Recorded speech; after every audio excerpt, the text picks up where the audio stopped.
부활주의를 맞아서 또 여러분 안에 모든 절망과 아픔과 또 답답함과 이 모든 것을 이기시는 생명의 주님의 능력이 여러분의 삶 가운데 함께하는 복된 주일이 되기를 바랍니다.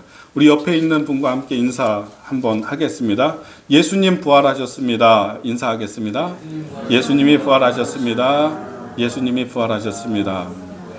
부활의 기쁨이 함께 하시기를 바랍니다. 저는 오늘 부활주의를 맞아서 예수님의 부활의 의미가 무엇인가, 2000년 전에 그 하나님의 아들이신 예수님이 이 땅에 오셔서 그분이 십자가에서 못 박혀서 죽으시고 돌아가셨는데, 운명하셨는데, 여러분 무덤에 들어간 지 사흘 만에, 죽은 지 사흘 만에 다시 살아났다라고 하는 사건입니다. 그래서 예수님이 죽은 사람이 사흘 만에 다시 살아났다. 이것이 모든 기독교인들에게, 모든 예수를 믿는 사람들에게 큰 희망이 되고요, 우리의 목적이 되는 것입니다. 그래서 이런 오늘과 같은 부활절을 맞으면 우리 기독교인들이 기쁘고 즐거워하면서 이 부활의 기쁨을 사람들에게 증거합니다. 옛날 어르신들은, 옛날 성도들은 부활절 되면 흰옷을 입고 교회를 왔어요. 그 생명을 상징하는 그 흰옷을 입고 또 이렇게 그 한복을 입는 분들도 많았어요. 한복 입고 이렇게 나타나면 저는 어렸을 때 깜짝 놀라고 귀신인 줄 알고 갑자기 막 그냥 이렇게 흰옷 입고 새벽에 나타나면 그랬던 것 같아요. 우리에게는 이런 부활의 기쁨과 부활의 능력을 사람들에게 전하고, 나만 기뻐할 뿐만 아니라 사람들에게 부활의 능력을 전해야 되는 그런 사명이 다 있습니다. 그런데 그 부활이라고 하는 것이, 예수님의 부활이 나와는 무슨 상관이 있는가, 이렇게 생각하는 사람들이 또한 많이 있습니다. 부활절이 돼도 이 날의 의미가 뭔지 잘 모르는 거예요. 내가 기쁘지 않은데 어떻게 부활의 기쁨을 전하고 또 나도 기뻐할 수 있겠습니까? 그래서 저는 오늘 왜 우리가 기쁜 날인지, 그리고 예수님의 부활이 어떤 의미가 있는지 그런 이야기를 함께 나누고자 합니다. 사람들에게는 이런 전제가 있습니다. 부활을 잘 못 믿겠다는 그런 사람들이 상당하게 많습니다. 심지어는 기독교인조차도 나는 어렸을 때부터 교회 다니고 모태신앙으로 태어나서, 내가 태어나고 보니까 엄마가 뭐 권사님이고, 태어나고 보니까 아빠가 뭐 장로님이고 이러니까 교회를 다녔는데, 근데 이 부활이 뭔지, 예수님의 십자가의 의미가 무엇인지 제대로 모르다 보니까 부활절이 돼도 모르겠는 거예요. 이런 분들이 교회 안에는 좀 상당한 수가 있는 것 같습니다. 그런데 왜 부활절이 기쁜가? 사람에게는 정서가 있습니다. 이런 전제를 가지고 우리는 살아갑니다. 사람이 한번 죽으면 그만이지, 죽은 사람이 어떻게 다시 살아날 수 있어? 근데 이게 생각보다 이 전제가 굉장히 강합니다. 그래서 예수님이 다시 살아났다라고 할 때, 죽은 분이 그것도 사흘이 된 후에 다시 살아났다고 할 때, 이게 그렇지, 목사님이 예배 때마다 얘기하고 나는 기독교인이니까 하면서 고개는 끄덕이지만은 정말 내 마음속에서, 생각 가운데서 동의가 안 되는 사람들이 많은 것입니다. 이게 우리의 전제이기 때문에 그렇습니다. 사람이 한번 살았으면은 태어나서 죽으면 거기서 끝나는 거지, 어떻게 사람이 다시 살아나? 이런 전제이죠. 그러니까 예수님의 제자들도 보면은요, 예수님이 분명히 여러 차례 말씀하셨어요. 내가 나무에 달려야 된다. 저 예루살렘에 들어가면 십자가를 지고 내가 죽게 되는데, 그런데 사흘 만에 다시 살아날 거야. 이렇게 주님이 말씀하셨거든요. 근데 이게 한두 번이 아니라 여러 차례 말씀하셨어요. 그러면 제자들은 생각할 때 주님이 그렇게 하시겠다고 하니까 그런가 보다 하고 이렇게 고개를 끄덕였겠지, 정말로 이제 믿지는 못했던 거예요. 그래서 예수님이 죽으시는 모든 과정을 보고, 십자가에서 피 흘리시는 모든 과정 보고 죽는 거 다 지켜본 사람들은 여기서 다 끝났다, 이렇게 생각을 했다는 거예요. 그런데 예수님이 죽으신 게 금요일입니다. 금요일 날 고난받으시고 십자가에서 죽는데, 이거 분명히 다 성경 말씀에 보면은 저거 예수님이 아니라 영일 거야, 이런 사람들이 또 나타날지 모르니까 성경에 다 기록하고 있어요. 죽으시고 예수님이 운명하고 난 다음에 로마의 군인이 창으로 배를 찔렀어요. 그랬을 때 피와 물이 쏟아졌어요. 근데 주님은 이미 운명하셨으니까 아무 반응이 없어요. 분명히 죽었다는 거예요. 그리고 또 이거를 하나를 증명하기 위한 성경 구절 가운데 하나는 뭐냐면 예수님이 죽었는지를 확인하기 위해서 로마의 군인이 한번 확인해봐 이렇게 하니까 다리를 꺾었습니다. 다리를 꺾었어요. 다리가 부러지면 가만히 있을 사람이 어디 있어요? 소리를 지르고 고함을 치겠죠. 근데 아무 반응이 없어요. 돌아가셨다는 거예요. 명백하게, 분명하게. 그 주님이 운명한 다음에 아리마대 요셉이라고 하는 사람이 본디오 빌라도를 찾아갔습니다. 이 사람은 굉장한 부자였고 그리고 사내들인 공의회 회원이었어요. 오늘날로 말하면 국회의원이었어요. 그래서 본디오 빌라도에게 당당하게 얘기하는 거예요. 예수님의 시신을 내가 수습하겠다고. 어떻게 이런 사람이 나오는지 몰라요. 왜냐하면 이 로마와 예수님 죽는 걸 보면서 예수님 따르는 모든 사람들이 다 두려움에 가득했어요. 나도 저렇게 되면 안 되는데. 그런데 이 아리마대 요셉이 이건 성령의 충만함이었을 것 같아요. 당당하게 가서 빌라도에게 최고의 권력자에게 내가 예수님의 시신을 수습하겠다고 달라고 그렇게 이야기를 했죠. 그래서 아리마대 요셉이 그 예수님의 시신을 다 내리고 수습해서 자기가 들어가려고 했던 무덤에다. 굉장히 부자여야지만 가능한 거예요. 돌무덤에 예수님을 다 이제 뭐 피도 닦고 세마포로 다 입히고 그 무덤에다가 넣고 안치하고 그리고 무덤을 이것도 누가 또 그럴 수도 있잖아요. 예수님 시신을 탈취하고 난 다음에 거짓으로 막 예수님 부활했다 이렇게 또 소문내고 그럴 사람들 있잖아요. 그러니까 로마에서 군인을 세워가지고 그 돌무덤을 돌로 막고 그리고 지켰어요. 지키고 있었어요. 완벽하게 죽었고 그게 금요일입니다. 금요일 날 다 일어난 일이고 토요일은 유대인들이 안식일이기 때문에 아무도 안 움직여요. 아무도. 그러니까 아무것도 못해요. 그 다음 사흘째 되는 새벽에 3일째 되는 새벽에 우리로 얘기하면 주일이죠. 예수님이 부활하셨어요. 예수님의 부활을 가장 먼저 목격한 사람은 여자였습니다. 막달라 마리아. 막달라 마리아는 다른 여자들과 함께 예수님이 있는 무덤으로 새벽에 갔습니다. 그때 이 마리아가 간 이유는 뭐냐면 예수님이 내가 죽었다가 사흘 만에 다시 살아날 거야 라고 이야기했던 그 말씀을 믿고 간 게 아니라 이 여자들이 남성들보다 감성이 풍부하잖아요.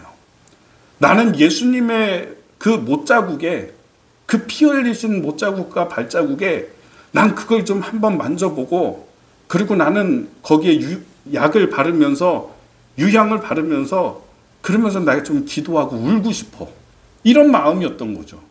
그래서 이 여자들이 새벽에 일찍 나와서 안식일 지나고 난 다음에 와서 무덤을 찾아갔는데 예수님이 없어요. 무덤은 문이 열려 있고 지키던 군사들도 다 사라지고 없어요. 문이 열려 있어요. 예수님은 안 계세요. 거기에 새 마포가 있잖아요. 예수님이 입으셨던 새 마포는 뭔가 이상하게 그냥 그대로 사람의 몸만 싹 빠져나간 것처럼 그대로 그 모양대로 있는 거죠. 그때 천사가 이야기하죠. 예수님이 어찌하여 산자를 죽은 자 가운데 찾느냐. 예수님이 여기 계시지 않고 그분이 살아나셨다. 그 예수님의 부활의 소식을 여인이 듣는 것입니다. 그래서 이 여인이 너무 놀랍잖아요. 자기도 생각을 못했어요. 주님이 말씀은 전에 했지만은 진짜 부활할 거라고는 생각을 못했던 거예요. 예수님 제자들조차도. 근데 이 여자들이 막 달려가서 베드로에게 이야기를 하죠. 그리고 제자들에게 예수님이 무덤에 가니까 아무도 없고 문 열려 있고 세마포는 그대로 있고 예수님이 부활하셨다는 소식을 들었습니다. 그 베드로가 그리고 요한이 달려가서 봤더니 정말로 그 예수님이 거기 계시지 않고 부활하신 것입니다. 부활의 소식을 이제 보게 된 것입니다. 여러분 제자들도 예수님의 부활을 못 믿었어요. 그래서 부활하신 주님이 제자들 가운데 나타나셔서 너희들이 우리가 교동문에서 우리가 낭독했는데요. 그 영은 살과 뼈가 없지만은 너희들이 나를 만져봐라. 창자국과 못자국을 만져봐라. 나는 몸이 있느니라. 내가 다시 살아났다라고 하는 것을 주님이 나타내 보이셨습니다. 저는 우리 성도들에게 우리에게도 너무 강한 전제 때문에 한 사람이 한번 살았으면 살다가 죽는 것이지, 죽고 난 다음에 모든 게 끝나는 것이지 어떻게 다시 살아나? 이런 큰 전제, 이것을 가지고 있는데, 여러분 그럼에도 예수님의 말씀을 믿고요, 그 예수님의 부활을 믿고요, 그럴 수 있는 성도님들이 되기를 바랍니다. 부활을 믿는 게 어렵지 않습니다. 왜냐하면 천지를 창조하신 분이 하나님이라고 하는 사실만 우리가 인정하면은 부활이 왜 어렵습니까? 밖에 나가서 보십시오. 오늘도 저는 이렇게 운전하면서 오면서 이번에 벚꽃이 지금 안 피고 있잖아요. 와, 정말 올해는 지독한 것 같아요. 저 지난주에 주보에다가 공동기도문 쓸 때 꽃이 만개하고 벚꽃이 만개하고 활짝 피어난 이 꽃처럼 우리의 마음도 피어나게 해달라고 기도문을 써놨다가 벚꽃이 안 핀 거예요. 그래서 그날 아침에 주보를 다시 인쇄를 했어요. 왜 저 속초에는 영랑호 벚꽃 축제를 다 계획하고 토요일, 주일, 30일, 31일 이렇게 축제로 선전을 다 했어요. 근데 벚꽃이 안 피니까 그 포스터를, 그 공무원들이 포스터를 붙였더라고요. 그 포스터의 내용이 정말 죽을 죄를 졌습니다. 우리가 하늘을 이길 수는 없었습니다 하면서 이번에 뭐 벚꽃 축제 예정이 있으니까 30일, 31일 하고 다음 주에 한번 2차로 또 한다고 그렇게 안내하고 있더라고요. 여러분, 우리가 주변만 둘러봐도요, 우리 대자연만 봐도 이렇게 아름답고 놀라운 세계가 그냥 우연히 우리에게 존재한다라고 생각하는 게 더 큰 믿음이에요. 여러분은 정말 내 인생에서 가장 아름다운 그런 풍광이 어디였습니까? 그런 거 기억하십니까? 뭐 어떤 사람은 속초일 수도 있고, 저 같은 경우에는 라오스에 갔을 때 그 산맥과 함께 해가 뜨는 그런 모습을 잊을 수가 없어요. 너무 아름다워요. 그 아름다운 것을 창조하신 분이 누구냐면 하나님이세요. 여러분, 우주가 얼마나 큰지 아세요? 나사의 과학자들이 지금 뭐 여러 가지 뭐 만원경 다 개발해가지고 우주의 끝이 어딘지 측정을 못 하잖아요. 우주가 얼마나 큰지를, 넓은지를 측정을 못 해요. 오히려 나사의 과학자들이 70%가 기독교인인 이유가 자기들이 우주를 연구하면 연구할수록 너무 우주에 대해서도 모르고 세계에 대해서도 모르고 이런 게 그냥 존재할 수는 없다라고 생각하는 거예요. 하나님이 만드셨으니까 있지. 지구라고 하는 것도, 우리가 살아가고 있는 이 지구라고 하는 것이 우연히 갑자기 영겁의 세월로 만들어진 결과라고 믿는 게 더 큰 믿음이에요. 누군가가 만든 거예요. 우리는 하나님이 만들었다고 고백하는 거예요. 사람이라고 하는 존재요, 이 전체 우주에서 인간이라고 하는 존재가 없어요. 이런 사람이라고 하는 존재가 있을 수가 없어요. 하나님이 하나님의 형상에 따라서 만드셨다고요. 그래서 우리가 있는 거예요. 그랬을 때 사람을 만들기도 하고 우주를 만들기도 하고 이 아름다운 생태계를 만들고 벚꽃도 아름답게 만드신 그분이 하나님인데 왜 죽으신 예수님에게 생명을 다시 주셔서 살아나게 하지 못한다라고 우리는 생각하냐고. 왜 그렇게 믿냐고요.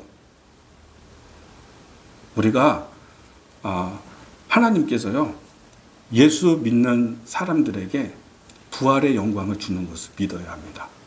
오늘 제가 증거하는 우리 설교를 오늘 제가 길게 할 수 없어요.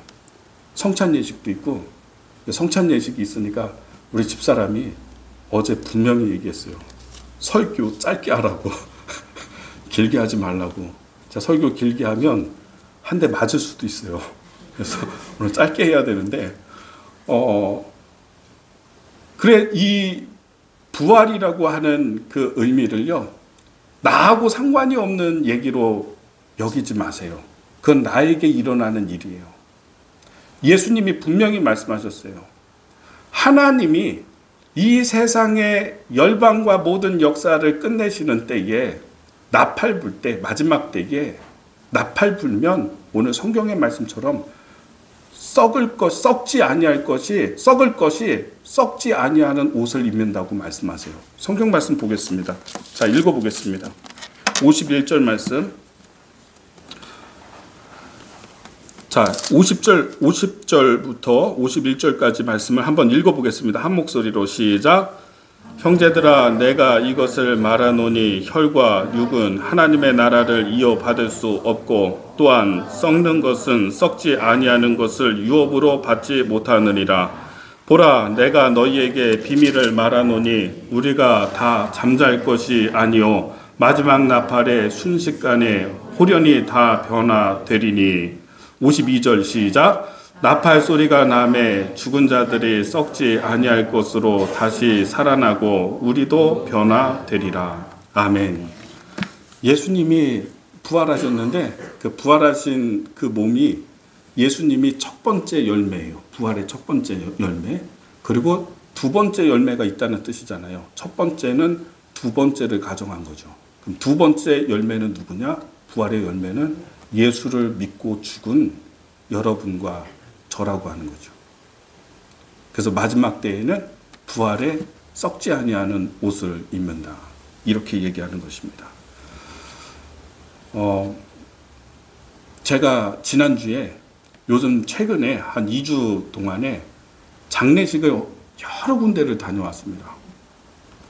지난주에 저희 큰 이모부가 돌아가셔서 거기도 다녀오고, 그리고 제 친구 장인이 돌아가셔서 이렇게 거기도 방문하고 위로하고 했는데, 그리고 그 전에는 또 내 친구 장인이 또 이렇게 돌아가셨다고 하고 해서 갔다 오고, 저 지금 한 3, 4개월 정도 사이에 친구들 부모님이 돌아가셔서 혹은 장인 장모가 돌아가셨다고 해서 여러 번을 갔다 왔어요. 근데 이제 가까이 내 아주 친한 친구 장인이 돌아가셨다는데 너무 편안하게 그냥 평상시처럼 계시다가 자기는 장인이 90세까지 살 거라고 생각을 했는데 70세에 너무 빨리 돌아가신 거예요.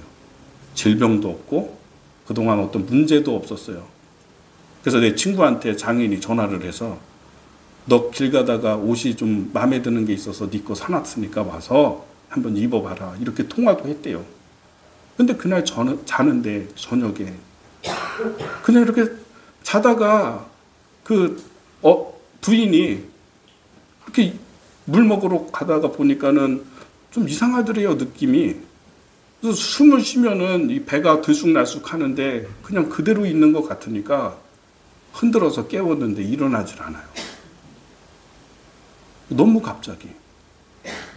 다행히 예수님을 잘 믿는 안수 집사님이세요. 제가 거기 가가지고 이렇게 인사를 하고 위로를 하는데 뭐라고 얘기를 해야 될지 모르겠더라고요. 그래도 젊은 나이잖아요. 그리고 건강했잖아요. 아무 징조도 없었잖아요. 그리고 얼마 전에는 또 제 친구가 어머니가 갑자기 이렇게 돌아가시고 63세에 돌아가시고, 그리고 3개월 있다가 아버지가 한 68세인가 하시는데 아버지 돌아가시고, 그리고 또 제가 그 전에는 또 친한 친구 또 장인이 그렇게 70세에 또 가시고, 이게 반복이 돼요, 계속. 그러면서 우리가 모였어요. 친구들이 모여서 이번에도 모였는데 그런 얘기, 뭔가 분위기가 안 좋은 거예요, 뭔가. 그러니까 뭐냐면 다 그런 생각을 하고 있는 거예요. 무슨 생각이냐면 지금까지 사람들을 방문하고 장례를 보고, 저 같은 경우에는 교인들 장례를 거의 일주일에 한 번씩은 제가 가서 입관도 하고 다 했어요. 장례 예배, 위로 예배도 하고 바른 예배도 하고 제가 그렇게 많이 했었는데 그때는 잘 못 느꼈는데, 이게 가까운 친구들의 갑자기 이렇게 하니까, 가시고 하니까, 야, 올 때는 순서가 있지만 가는 게 순서가 없구나 더 느끼고, 이제 우리가 얘기하는 거예요. 친구들이 우리 이제 이런 일로 본다. 앞으로 이렇게 만나게 되겠구나. 이런 얘기를 했어요. 어떤 생각이 들었냐면 남 얘기 아니다. 내 얘기구나. 다른 사람 얘기가 아니라 부모님을 더 찾아뵙고 야, 부모님께 할 수 있는 거 더 해야 된다. 이제 우리들이 친구들하고 얘기한 게 소중한 시간도 보내고 잘못한 거 있으면은 반성하고 우리가 그래야 된다. 이 얘기를 한 겁니다. 제가 이렇게 얘기하는 이유가 뭐냐면 저는 그런 생각을 했어요. 야, 이거 더 늦기 전에 나 멀리 있는 사람이나 가까이 있는 사람이나 전도하고 예수님 전하고 예수님 증거하고 그래서 우리가 다 하나님 나라에서 다 만나야 되겠다. 이런 생각을 했어요. 뭔가 절박한 생각이 들었어요. 이전과 같지 않다. 이게 남 얘기도 아니고 내 얘기다. 이런 생각을 하게 되었어요. 우리 사랑하는 성도님들, 부활이라고 하는 게요. 다른 사람 얘기 아니에요. 멀리 있는 얘기가 아니에요. 내 얘기입니다. 자, 이제 저를 보십시오. 우리가 죽으면은 기독교는요. 우리가 죽으면 어떤 현상이 있는 거냐면 여러분이 정말로 예수님을 영접했고 예수님의 사람이고 주님을 사랑하는 사람이면 믿는 사람이면 내가 죽는 순간에 요한복음 13장의 말씀대로 예수님이 여러분을 영접하러 오세요. 그리고 준비된 하나님의 나라 천국으로 인도하세요. 이건 명확하게 그렇게 인도하세요. 우리가 입게 되는 장차 입게 되는 부활의 옷이라고 하는 것이 천국의 삶이라고 하는 것이 여러분 육체에 있을 때 병드는 것도 있고 슬픈 것도 있고 미워하는 것도 있고 증오하는 것도 있고 힘든 것도 있고 그러나 하나님 나라에서는 그런 게 없어요. 아무것도. 그래서 여러분이 아마 예수 믿었으면 천국에 갔는데 천국 가가지고 서로 못 알아볼 수도 있어요. 왜냐하면 천국에서 입는 우리의 옷이 지금 제한이 있고 한계가 있는 우리의 옷이 아니라 이 몸이 아니라 천국에서는 새로운 몸으로 영화되는 것이기 때문에 거기는 죄가 없고 허물도 없고 제한받는 것도 없는 것이기 때문에 우리의 몸도 달라요. 그러니까 가서 보면 어떤 사람은 장애가 있는 사람도 있잖아요. 뭐 어떤 사람은 뭐 이렇게 손이 하나 이렇게 없어. 근데 천국 갔는데 그대로가 아니라고요. 온전한 모습으로 다 있는 거라고요.